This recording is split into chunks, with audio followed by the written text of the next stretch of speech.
우리나라는 남과 북으로 이렇게 분단된 나라예요. 전 세계적으로 몇 안 되는 나라 중에 하나인데, 우리나라가 이제 군사 분계선, 휴전선으로 이렇게 나누어져 있잖아요.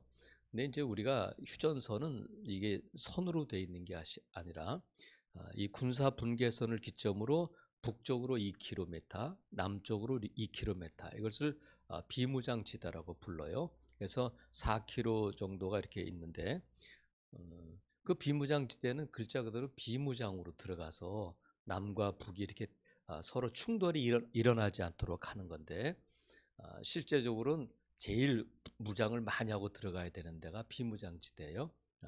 제가 거기 이제 들어가 봤다는 거 아니에요. 들어가 보고 이제 그 비무장지대 안에 있는 초소를 GP라고 부르고, 이 2km 밖에 있는 철책선 밖에 바로 있는 초소를 GOP라고 부르는데, 제가 이제 GOP에 근무를 했거든요. 그래서 이 DMZ, 비무장지대는 단순히 사람이 오고 가지 못하는 그런 경계선일 뿐만 아니라, 이 군사 분계선, 이 비무장지대는 사람의 통행을 가로막고 있을 뿐만 아니라 복음도 가로막고 있어요.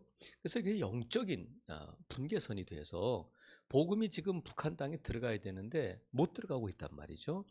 이 휴전선이 무너져야 할 이유가 거기에 있는 거예요. 우리가 통일을 위해서 기도할 이유가 뭐냐면, 북한에 있는 주민들을 위해서도 그렇지만 무엇보다도 이 복음이 그곳에 전파되도록 하기 위해서, 이 복음의 문이 열리기 위해서 우리가 기도한단 말이죠. 우리나라의 강원도보다 좀 더 큰 땅이 이스라엘 땅인데, 예수님이 사역하실 당시에 이 이스라엘 땅에도 영적인 이 분계선이 있었어요. 사도행전 1장 8절 말씀이 이제 핵심 구절인데, 오직 성령이 너희에게 임하시면 너희가 권능을 받고 예루살렘과 온 유대와 사마리아와 땅끝까지 이르러 내 증인이 되리라. 예수님께서 승천하시면서 그 말씀을 하셨는데, 예루살렘에서부터 이 복음이 사마리아로 땅끝으로 나가야 되는데, 복음이 어디에 지금 갇혀 있느냐면 예루살렘에 지금 갇혀 있단 말이죠. 그래서 이 복음이 예루살렘을 넘어가야 되는데, 이 교회에 예루살렘 교회에 핍박이 오고 다 흩어지면서 빌립 집사가 사마리아로 가가지고 그곳에서 복음을 전하고 그곳에 이제 교회가 세워지고 하는 일이 일어났지만, 사마리아를 넘어서 가야 되는데 그게 안 되고 있는 거예요. 그래서 이 복음이 이 예루살렘을 넘어가는, 예루살렘을 돌파하는 기록이 사도행전 10장이에요. 그래서 10장은 어떤 장이냐면 돌파장이라고 할 수 있어요.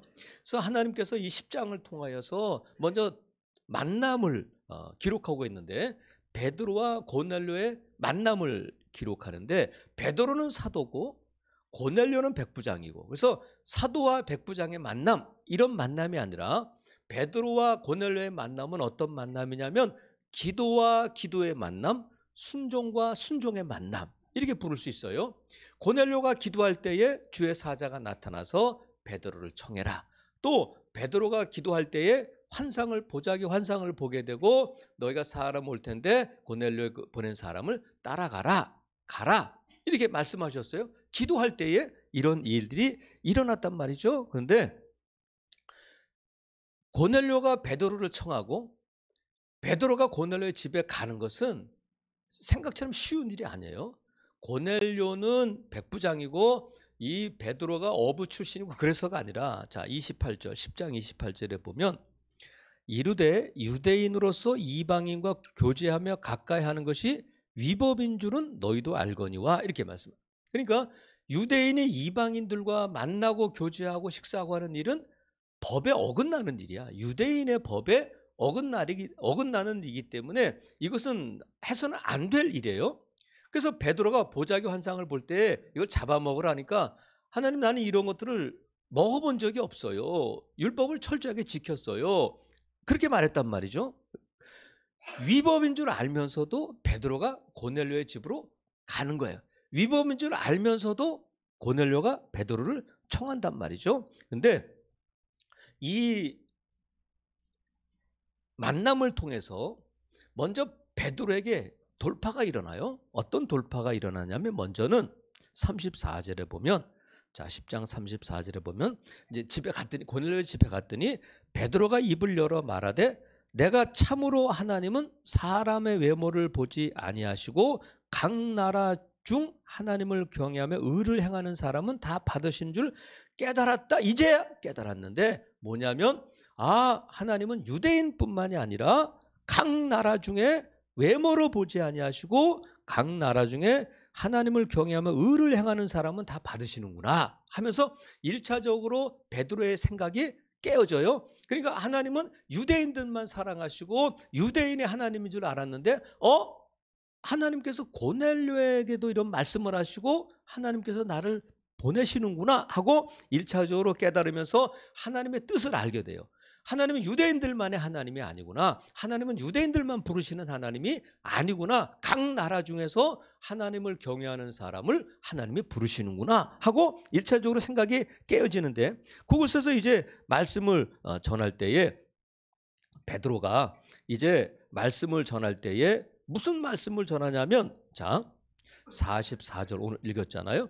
베드로가 이 말을 할 때에 성령이 말씀 듣는 모든 사람들에게 내려오셨다는 거예요. 이 말을 할 때에 이 말이 뭐예요? 베드로가 고넬료의 가정에서 말씀을 전했는데 이제 이 36절부터 43절까지 말씀을 전했는데 43절에 바로 위에 있는 말씀이 뭐냐면 43절에 보면 그에 대하여 모든 선지자도 증언하되 그를 믿는 사람들이 다 그의 이름을 힘입어 죄사함을 받는다. 이 말씀을 전하는 거예요. 다른 말로 하면 뭐냐면 예수 그리스도를 믿으면 죄사함을 받고 구원받습니다. 예수 천당입니다. 이 말씀을 전할 때에 성령이 임했다는 거야. 예수 그리스도를 전할 때. 근데 이 성령 강림이 베드로에게 충격적인 일로 다가오는 거예요. 충격적인 일로 다가오면서 베드로가 44절부터 계속해서 성령에 대해서 말씀하죠. 자, 44절에서는 성령이 말씀 듣는 모든 사람에게 내려오셨다. 45절에서는 베드로와 함께 온 할례 받은 신자들이 이방인들에게 성령 부어주셨다. 47절에서는 이에 베드로가 이르되 이 사람들이 우리와 같이 성령을 받았다. 그러니까 성령에 대해서 성령이 내려오시고 성령을 부어주시고 성령을 받았다. 이렇게 성령에 대해서 각각 다른 표현을 쓰고 있단 말이지. 그만큼 이방인들에게 성령이 강림하셨다는 것은 이 베드로에게 놀라운 충격적인 일이었는데 그것으로 말미암아 이방인들에게도 구원이 임하는구나, 성령이 임하는구나 하면서 고넬료와 거기에 모인 사람들에게 세례를 베풀게 된단 말이죠. 그래서 이것이 뭐냐면 이방인도 하나님이 부르시고 이방인에게도 구원이 있고 이방인들도 성령을 받는구나 하는 것이 뭐냐면 이 고넬료의 이 고정관념이 깨지고 돌파되는 순간이에요. 그러니까 예루살렘교회 지도자인 베드로가 아직까지도 복음은 구원은 유대인에게만 있다 하고 예루살렘을 넘어가지 못하는 그 복음을 고넬료가 성령을 받고 그에게 세례를 베풀면서 복음이 예루살렘에 갇혀 있어서는 안 되겠구나. 복음이 유대인만의 복음이 아니구나 하고 그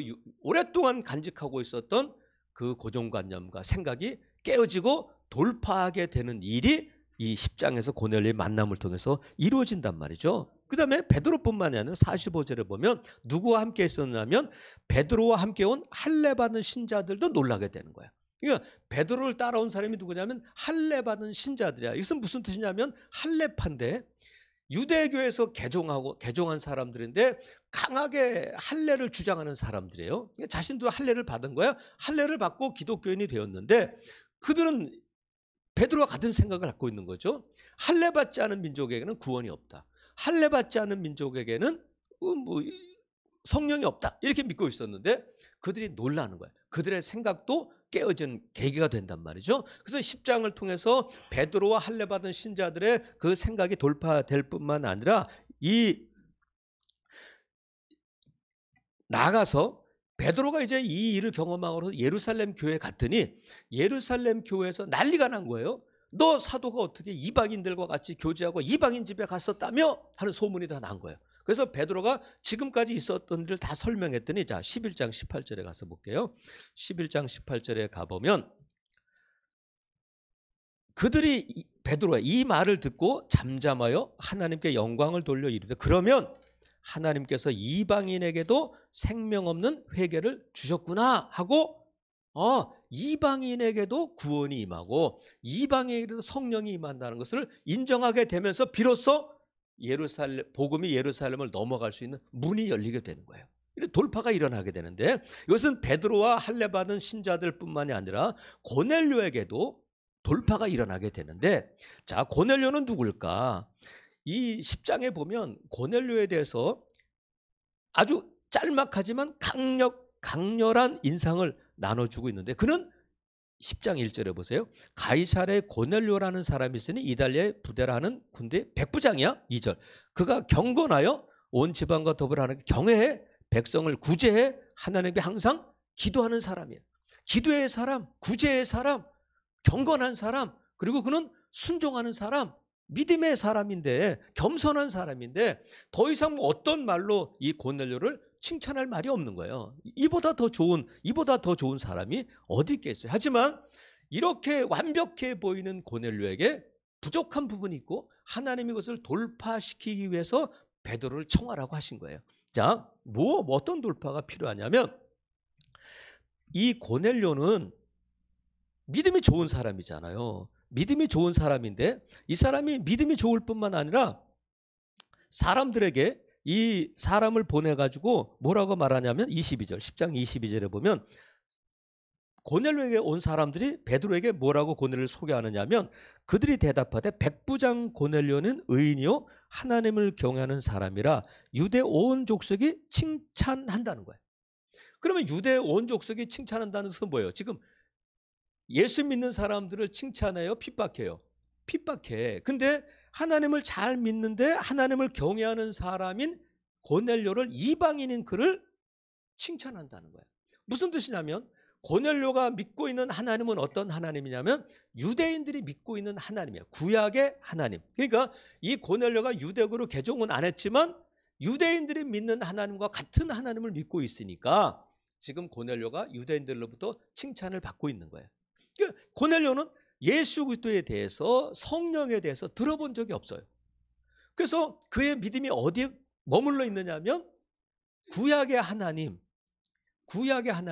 머물러 있단 말이죠. 그에게는 구원이 있어요, 없어요? 구원이 없는 거예요. 근데 하나님께서 고넬료에게 베드로를 보내시고 고넬료가 베드로를 총해서 뭘 듣게 되냐면 말씀을 듣게 되는데, 그 말씀이 뭐냐면 38절 보세요. 하나님이 먼저 사람을 보냈는데, 자 34절, 베드로가 입을 열어 말하되 내가 참으로 하나님은 사람의 외모를 보지 않으시고 각 나라 중 하나님을 경외하고 의를 행하는 사람은 다 깨달았다 하면서 36절에 설교가 시작되는데, 설교의 내용이 뭐냐면 만유의 주 되신 예수 그리스도에 대한 거예요. 예수 그리스도에, 이게 뭐예요? 복음을 지금 전하고 있단 말이죠. 그러면서 38절, 하나님이 나사렛 예수에게 성령과 능력을 기름 붓듯 하셨음에 그가 두루 다니시며 선한 일을 행하시고 마귀에게 눌린 모든 사람을 고치셨다. 이렇게 설교해요. 그러니까 예수 그리스도와 성령에 대해서 지금 이 고넬료에게 말씀을 전하는데, 이 말씀을 듣고 예수 그리스도에 대해서, 성령에 대해서 들어보지도 못하고 경험하지도 못한 그 일이 일어나게 되는 거예요. 성령이 그들 가운데 강림하시면서 뭘 하게 되냐면 그 사람들이, 자 46절, 이는 방언을 말하며 하나님 높임을 들어. 이게 뭐냐면 성령 강림의 증거예요. 그들이 베드로와 제자들이 마가의 다락방에서 경험했던 성령이 그들 가운데 바람처럼 불처럼 임할 때에 그들의 입술이 열리고 성령의 말하게 하심을 따라 방언을 말했는데, 똑같은 현상이 고넬료의 집에서, 고넬료의 집에 모인 사람들 가운데 나타나게 된단 말이죠. 베드로도 놀라고 고넬료도 놀라고 지금까지 어떻게 이런 일이 있느냐 하면서 이런 놀라운 영적 체험을 하게 되고 세례를 받고 뭐가 되냐면 그리스도인이 되는 거예요. 비로소 그때에, 그러니까 베드로를 통해서 말씀을 들을 때 성령의 강림하심으로 말미암아 고넬료의 영적인 체험을 통해서 고넬료가 믿음의 돌파가 일어나는 거야. 아, 하나님은 구약의 하나님이 아니라 예수 그리스도의 아버지시고 예수 그리스도가 하나님의 아들이시고 성령님을 보내셨구나. 성령님이 왜 오셨냐면 예수님께서 사역을 마치시고 승천하심으로 말미암아 성령님이 오셨구나 하는 것을 이 놀라운 체험을 통해서 구원을 경험하게 되는 거예요. 그러니까 이 10장에서는 베드로가 돌파되고 고넬료가 돌파되고 그것으로 말미암아 예루살렘 교회의 고정관념과 그런 생각들이 돌파하게 되면서 복음의 문이 예루살렘을 넘어서 땅끝으로 나가는 복음의 문이 열리게 됐단 말이죠. 이게 얼마 동안에 일어났냐면 하루 동안에 단 몇 시간 만에 일어난 일인 줄로 믿습니다. 여러분 우리가 이게 지금 고넬료의 가정에 부흥회가 일어난 거, 말씀 사경회가 일어난 거잖아요. 우리가 3월 1일 말씀 사경회를 갔는데 지금 이 모습이에요. 우리가 김영택 목사님을 초청했어요. 제가 만나가지고 목사님 3월 1일 하루 부흥회를 좀 해줄 수 있겠습니까? 했더니 일정을 한번 보겠다고 하시더라고요. 연락이 왔어요. 아, 괜찮겠습니다. 허락하는 거잖아요. 우리가 목사님을 초청하고 목사님은 또 그것이 하나님의 부르심으로 알고 또 승낙하고 오시는 줄로 믿어요. 근데 여러분 베드로가 고넬료의 집에 갈 때 고넬료가 베드로를 청할 때 베드로는 왜 가야 되는지 몰랐어요. 고넬료가 물어봐. 왜 날 찾았어? 이렇게 물어봐요. 너 왜 날 불렀어? 이렇게 물어봐. 고넬료도 왜 베드로를 청해야 되는지 성령이 임할 거야 몰랐어요. 근데 하나님께서 가라 하시니까 베드로는 갔고 고넬료는 베드로를 청하라 하니까 청한 거예요. 영문도 모르고. 그런데 이 베드로가 그곳에 가고 고넬료가 청했는데 거기서 어떤 일이 일어났냐면 놀라운 은혜가 거기에 임하게 된단 말이죠. 여러분 저와 여러분이 3월 1일 이 말씀 사경에 은혜가 임할 줄로 믿습니다. 하나님께서 이 일을 준비하셨다면 하나님이 예비하신 은혜가 있을 거다. 근데 하나님께서 우리에게 은혜 주실 때에 고넬료처럼 은혜 받을 준비가 돼 있어야 된다. 은혜 받을 준비가 돼 있어야 된다. 그럼 뭘 준비해야 되냐면 33절에 보면 고넬료가 이렇게 말해요. 내가 곧 당신에게 사람을 보냈는데 오셨으니 잘하였나이다. 이제 우리는 주께서 당신에게 명하신 모든 것을 어떻게 한다고요? 듣고자 하여 모였다는 거야. 우리가 뭘 준비해야 되냐면 들을 준비해야 돼. 들을 준비해야 된단 말이죠. 근데 이 고넬료가 지금 이게 위법인 줄 알면서도 베드로를 청하잖아요. 근데 베드로가 백부장인 고넬료가 오라 그러면 난 못 가. 이방인들과 우리는 교제할 수 없어. 이렇게 거절할 수 있잖아요. 하지만 베드로는 하나님에 대한 신뢰가 있고 하나님의 말씀에 대한 신뢰가 있었을 뿐만 아니라 베드로의 주의 종 하나님이 보내신 사도 베드로에 대한 신뢰도 있었어요. 그래서 그가 들어올 때에 넙죽 엎드려서 절한단 말이죠. 백부장이 권력이 있는 그가 어부 출신인 베드로에게 넙죽 엎드려 절을 한단 말이죠. 그것은 뭐냐면 베드로를 하나님이 보내신 사람으로 인정하고 그의 권위에 복종하는 거예요. 그러니까 여러분 지금 이 고넬료가 베드로를 청했는데 청한 이유가 뭐냐면 하나님께서 무슨 하실 말씀이 있구나 하고 말씀을 들으려고 초청했는데 어떤 말씀이냐면 33절 보세요. 내가 곧 당신에게 사람을 보내었는데 오셨으니 잘하였나이다. 이제 우리는 주께서 당신에게 명령하신 모든 것을 듣겠다는 거야. 모든 것을. 그러니까 우리가 들을 때에 하나님 앞에 나올 때 우리 소원도 있고 우리 기도의 제목도 있잖아요. 하나님 나 위로받기 원해요. 하나님 나 치료받기 원해요. 하나님 나 재정이 필요해요.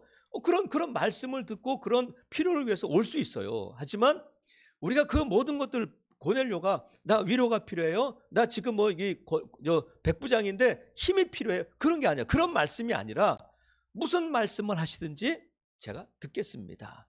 이 자세가 중요하단 말이죠. 들을 준비가 됐다는 것은 우리가 어떤 처방을 가지고 하나님 나 이거 필요해요. 이렇게 해주세요. 그게 아니라 하나님께서 말씀을 통하여 나를 스캔하시고 하나님께서 말씀을 통하여 나를 찔러 쪼개실 때에 어떤 때는 아프기도 하고 어떤 때는 받아들일 수 없는 말씀이고 나에게 주시는 말씀이 아니구나. 내 마음이 딱 다치는구나. 왜 목사님 저런 말씀을 하실까? 그렇게 하지 말고 모든 말씀을 하나님의 말씀으로 들을 준비가 돼 있어야 된다는 거야. 그러니까 우리가 나 이거 듣고 싶어요. 이렇게 해주세요. 그게 아니라 하나님께서 무슨 말씀을 하시든지 처방하기 전에 뭐가 먼저냐면 진단이 먼저 해야 돼.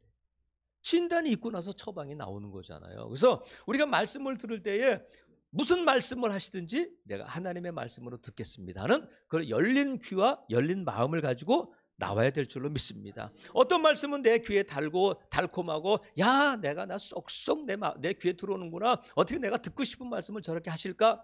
그렇게 마음을 결정하고 어떤 말씀에 대한 제한을 두지 말고 우리가 하나님 말씀하시는 것을 하나님의 나를 향한 말씀으로 레마의 말씀으로 다 받아들일 때에 말씀은 버릴 것이 하나도 없다. 그래서 여러분 여기서 듣는다.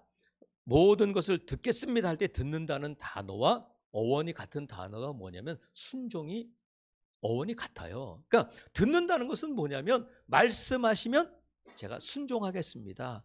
이런 마음으로 나와서 듣고 있단 말이죠. 그래서 여러분 전에도 말씀드렸지만 골라 먹는 재미는 아이스크림으로 좋게.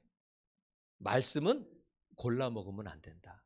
말씀은 골라 먹으면 안 된단 말이죠. 근데 베드로도 그렇고 고넬료도 그렇고 무슨 일이 일어날지 몰랐어요. 베드로는 가라고 하니까 갔고 고넬료는 청하라고 하니까 청했는데 무슨 일이 일어날지 몰랐는데 하나님께서 예비하신 것이 있었는데 그것이 뭐냐면 성령이 강림하시고 그들이 세례를 받고 구원받는 일이었다. 그러니까 하나님은 우리에게 뭘 주시냐면 우리가 기대했던 것보다도 훨씬 더 좋은 것인데 하나님이 가장 좋은 것을 저와 여러분에게 주시는 줄로 믿습니다. 나는 이걸 원하고 나는 이렇게 되기를 바랐지만 하나님은 가장 좋은 것을 주신다는 거야. 가장 좋은 게 뭐예요? 성령님을 주신다는 거야. 여러분 베드로가 이걸 어떻게 주겠어요? 상상도 못했던 일인데 베드로의 생각이 깨어지고 이 복음의 문이 열리기를 위해서 하나님께서 놀라운 일을 행하셨단 말이죠.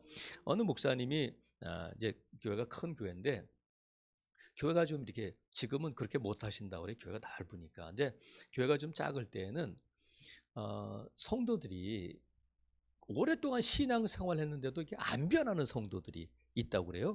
그건 어느 교회나 다 마찬가지지만 그건 내 얘기라고 들으시면 돼. 근데 안 변하는 성도들이 있는데 한 번은 어느 성도가 와가지고 목사님 설교가 너무 길어요.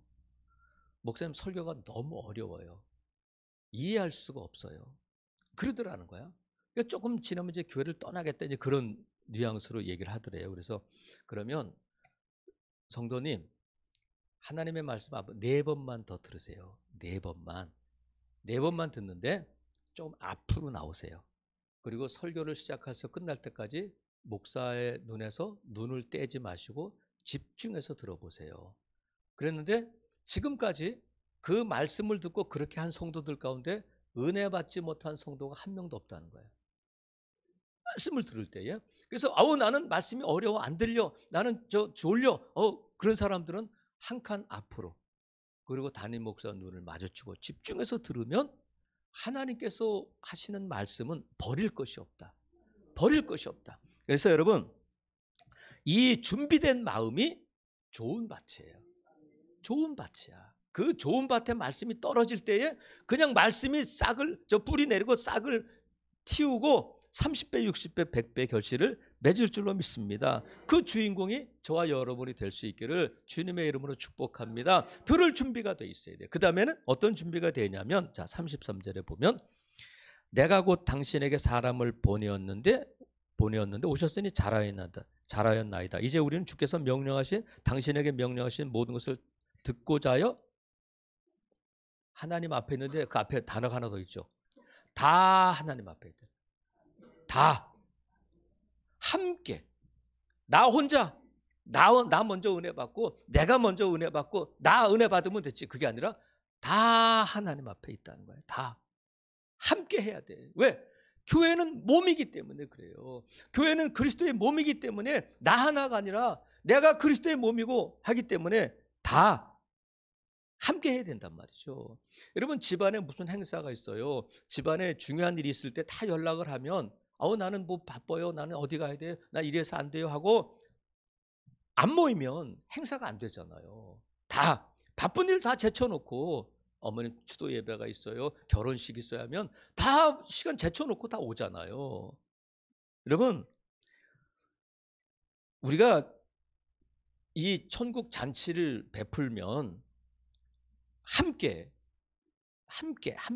해야 될 줄로 믿어요. 근데 44절에 우리가 읽었잖아요. 베드로가 이 말을 할 때 성령이 말씀 듣는 모든 사람에게 내려오셨다는 거야. 고넬료에게뿐만이 아니라 그 자리에 모인 모든 사람들에게 그 성령이 강림하셨다는 거야.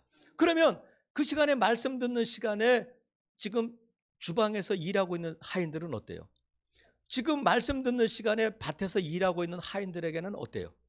아니에요.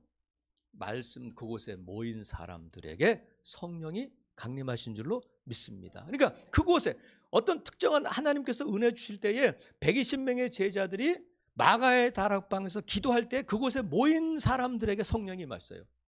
하나님께서 은혜 주실 때에 모이라고 하실 때에 아유 나는 다음에 할게, 인터넷으로 할게, 그러지 않고 다 함께 모였는데 그 자리를 뭐라고 말하냐면 하나님 앞에 있습니다. 하나님 앞에. 우리가 모이는 자리는 누구 앞에 있는 거예요? 하나님 앞에 있단 말이죠. 그럼 여러분, 하나님 앞보다 더 좋은 자리가 있어요? 없어요? 다 서로 앞에 자리에 앉으려고 하지만 아무리 좋은 자리를 할지라도 연극을 가고 무슨 공연을 가도 제일 앞에 VIP 자리, 제일 비싼 자리보다 더 좋은 자리가 어디냐면 하나님 앞에 자리가 제일 좋은 자리인 줄로 믿습니다. 여러분, 은혜보다 더 좋은 곳이 있어요? 은혜보다 더 좋은 곳이 있느냐고. 우리가 이 일에 아유 나는 이것도 해야 되고 저것도 해야 되고 불참하고 가지 않아야도 될 이유는 너무 많아. 하지만 우리가 말씀 사경 외에 하나님 앞에 나갈 이유는 딱 한 가지야. 우리가 교회이기 때문에 그래요. 그리고 하나님이 허락하신 천국 잔치이기 때문에 그런 줄로 믿습니다. 저는 우리 성도들이 지난주에는 우리 하루를 심자, 하루를 심으면 첫날보다 나은 또 찬양을 거두게 된다 말씀을 드렸는데 우리 정천일 집사님 여기 계시지만 지난주에 제 방에 와서 그러더라고요. 목사님, 다음 주 오후는 제가 좀 일찍 가야 되겠습니다. 무슨 일이 있어요? 그랬더니 오래전에 가족들과 함께 베트남 여행을 준비했다고 그래요. 그래서 3월 1일 휴일이 껴서 이제 베트남 여행을 준비하고 다 준비했는데 갑자기 제가 3월 1일 날 집회가 있다고 하니까 그걸 다 취소했습니다. 그리고 그냥 국내로 가기로 했습니다. 그래서 오늘 떠나서 내일 모레 오겠습니다. 너무너무 감사하더라고요. 가족들과 오랜만에 가족들하고 베트남 여행 가려고 계획하고 다 준비하고 있었는데 3월 1일 이 집회 때문에 지휘되고 반주도 해야 되기 때문에 제가 취소했습니다. 여러분, 은혜 주실 줄로 믿어요. 여러 성도들 다 하루 똑같은 하루지만 다 계획이 있고 다 해야 할 일들이 있어요. 하지만 여러분, 하나님 앞에 있는 하루, 다른 곳의 첫날보다 나은 줄로 믿습니다. 그래서 모일 준비해야 돼. 들을 준비하고 모일 준비하고 여러분 모일 수 있기를 바랍니다. 나는 여러분 이미 마음속에 한번 가볼까? 그런 마음이 들어야 되는데 아무리 얘기해 보세요. 아유 나는 지금 벌써 약속 다 잡고 딱 동그라미 쳐놓고 나는 지금 말이야. 여러분 얼마나 바빠? 응? 얼마나 바쁘고 얼마나 할 일이 많으시냐고. 하나님 앞에 그래 보세요. 하나님 나 바빠요? 하나님 할 일이 많아요? 하나님 나 그래서 장사해야 돼요? 그날 사업해야 돼요? 하나님 그 중요한 약속 있어요? 하나님께서 뭐라고 그러시겠어?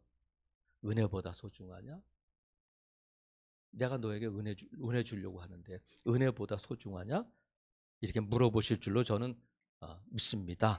그래서 우리가 모일 준비해야 돼. 또 하나는 나눌 준비를 해야 돼. 뭘 준비하라고요?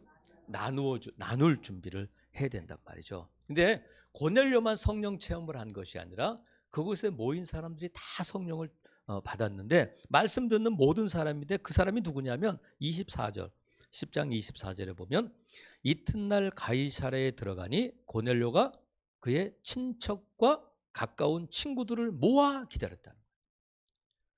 여러분 가족이 아니야. 누구? 친척. 그리고 가까운 친구들을 모아서 기다렸다는 거야.